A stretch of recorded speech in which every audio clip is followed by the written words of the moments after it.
சாட்சியாக நிறுத்தினதுக்காக ஸ்தோத்திரிக்கிறேன். Last July month எங்கள் அப்பா எக்ஸ்பயர் ஆயிட்டாங்க. அந்த மந்த்லேயே வந்துட்டு அம்மாவுக்கும் வந்து பிரெஸ்ட் கேன்சர் ஃபஸ்ட் ஸ்டேஜ் அப்படின்னு சொல்லிட்டு கன்ஃபார்ம் ஆயிடுச்சு. நாங்கள் எக்ஸ்பெக்ட் பண்ணவே இல்லை 2 விஷயம் நடந்ததுமே. ஆனாலும் கர்த்தர் வந்து எங்களை சோர்ந்து போகாமல் கர்த்தர் எங்களை தாங்கி வழி நடத்தினார். அம்மாவுக்கு வந்துட்டு சிஎம்சி வெள்ளூரில் ட்ரீட்மெண்ட் எடுக்கவும் நாங்கள் 6 கீமோஸ் கொடுத்து அதுக்கப்புறம் டிசம்பர் மந்த் சர்ஜரியும் நல்லா சக்ஸஸ்ஃபுல்லாக கம்ப்ளீட்டாக கர்த்தர் கிருபை செய்தார். அதுக்கப்புறம் அந்த நோயிலேருந்து ஃபுல்லாக கம்ப்ளீட்டாக விடுதலை ஆயிட்டாங்க அப்படின்னு சொல்லிட்டு ஒரு நல்ல பயாப்சி ரிசல்ட்டையும் எங்களுக்கு கர்த்தர் கொடுத்தாங்க.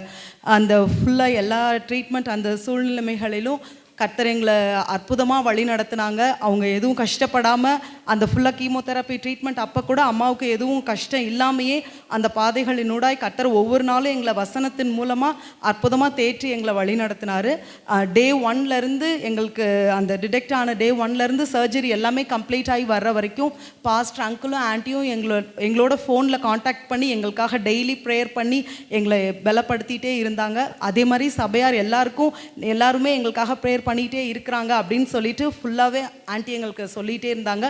ப்ரேயர் பண்ண எல்லா சபையாருக்கும் நான் ரொம்ப எங்களுக்கு நன்றி செலுத்துகிறேன். நல்லா எங்களுக்கு பாஸ்ட் அங்கிளே ஆன்ட்டியும் கொடுத்த கர்த்தருக்கும் கோடான கோடி ஸ்தோத்திரம் ஏறெடுக்கிறேன். கர்த்தருடைய நாமத்துக்கு ஸ்தோத்திரம் உண்டாவதாக.